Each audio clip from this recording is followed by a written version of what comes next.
ఆలయంలో దేవుని మనసున్నది, ఆయన మహిమావరించి ఉన్నది.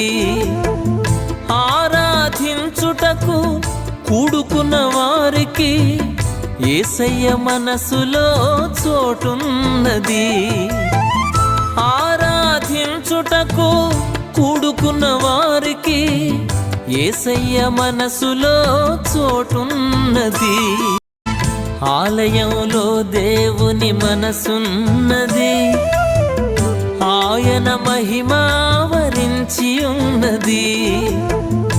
ఆరాధించుటకు కూడుకున్న వారికి యేసయ్య మనసులో చోటున్నది. ఆరాధించుటకు కూడుకున్న వారికి యేసయ్య మనసులో చోటున్నది.